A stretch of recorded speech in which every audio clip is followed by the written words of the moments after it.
5 राज्यों में हुए विधानसभा चुनाव के बाद अब 2024 के लोकसभा चुनाव की तैयारी शुरू हो चुकी है।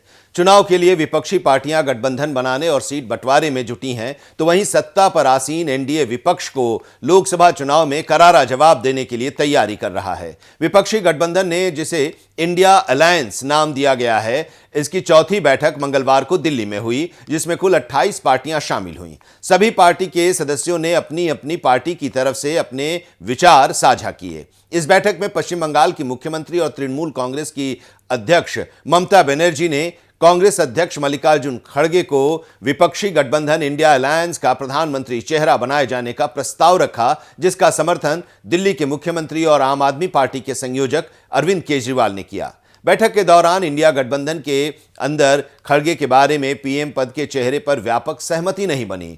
इस प्रस्ताव पर सफाई देते हुए एमडीएमके प्रमुख वाइको ने कहा कि इंडिया की बैठक में पश्चिम बंगाल की मुख्यमंत्री ममता बनर्जी और दिल्ली के मुख्यमंत्री अरविंद केजरीवाल ने खड़गे को गठबंधन के प्रधानमंत्री पद के उम्मीदवार के रूप में प्रस्तावित किया है, लेकिन इसमें उन्होंने किसी का नाम नहीं लिया। वहीं खड़गे का नाम बैठक में लिए जाने के बाद बिहार के मुख्यमंत्री नीतीश कुमार और आरजेडी प्रमुख लालू प्रसाद यादव इस सुझाव से नाखुश नजर आए। सूत्रों की माने तो दोनों नेता बैठक को बीच में ही छोड़कर चले गए और बैठक के बाद होने वाली प्रेस कॉन्फ्रेंस में भी शामिल नहीं हुए। बता दें कि मंगलवार को हुई बैठक से पहले नीतीश कुमार की पार्टी जेडीयू के विधायकों और साथ ही आरजेडी के नेताओं ने सार्वजनिक रूप से यह मांग की थी कि 2024 के लोकसभा चुनाव के लिए नीतीश कुमार को विपक्ष के प्रधानमंत्री पद के उम्मीदवार के रूप में घोषित किया जाए।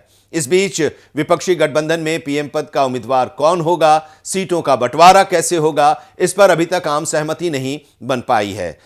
28 पार्टियों के इस होने वाले गठबंधन में पीएम पद का चेहरा और सीटों का बंटवारा कोई आसान काम नहीं है। इसे लेकर इंडिया अलायंस अब जल्द ही फैसला कर सकता है। वैसे मंगलवार को हुई बैठक में कांग्रेस अध्यक्ष मल्लिकार्जुन खड़गे ने कहा कि प्रधानमंत्री पद के उम्मीदवार पर कोई भी फैसला चुनाव के बाद किया जाएगा। खड़गे ने कहा कि हमें पहले सोचना होगा कि जीतने के लिए क्या करना है। हम मिलकर बहुमत हासिल करने की कोशिश करेंगे। 28 विपक्षी पार्टियों ने बीजेपी को हराने के लिए गठबंधन करने की पहल की और इस गठबंधन की पहली बैठक 23 जून को पटना में हुई थी, जिसका नेतृत्व बिहार के मुख्यमंत्री नीतीश कुमार ने किया था। उस वक्त बैठक में विपक्ष की 15 पार्टियों ने हिस्सा लिया था। इस बैठक के दौरान अरविंद केजरीवाल नाखुश हो गए, क्योंकि वो चाहते थे कि दिल्ली में नौकरशाहों पर नियंत्रण संबंधी अध्यादेश के खिलाफ विपक्ष एकजुट हो और कांग्रेस भी इसका समर्थन करे, लेकिन ऐसा नहीं हुआ। गठबंधन की दूसरी बैठक 17-18 जुलाई को बेंगलुरु में हुई, जिसमें 26 विपक्षी पार्टियों ने हिस्सा लिया और इस गठबंधन को इंडिया यानी Indian national development inclusive alliance नाम दिया गया। इस बैठक में इंडिया गठबंधन नामकरण को लेकर नीतीश कुमार नाराज हो गए और इसे लेकर कड़ी आपत्ति जताई थी। इसके बाद इंडिया गठबंधन की तीसरी बैठक 31 अगस्त और 1 सितंबर को हुई, जिसमें 5 समितियों का गठन किया गया, जिसमें अभियान समिति, समन्वय रणनीति समिति, मीडिया, सोशल मीडिया और अनुसंधान समिति। इस बैठक में पश्चिम बंगाल की मुख्यमंत्री ममता बनर्जी सीट बंटवारे के समझौते के लिए समय सीमा तय नहीं करने को लेकर नाराज हो गई थीं।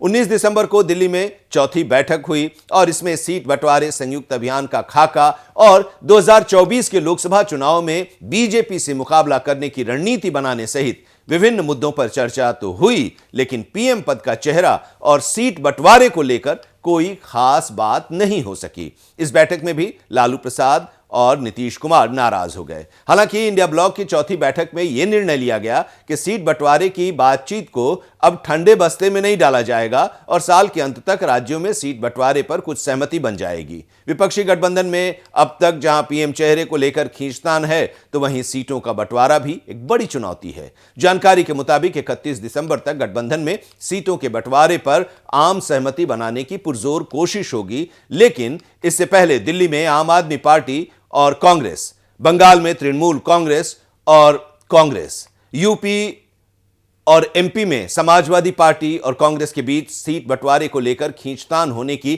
पूरी संभावना है। कांग्रेस को राज्यों की क्षेत्रीय पार्टियों से तालमेल बैठाना होगा, कांग्रेस को बड़ा दिल दिखाना होगा। 5 राज्यों में हुए विधानसभा चुनाव के रिजल्ट को देखते हुए कांग्रेस को धैर्य से काम लेना होगा।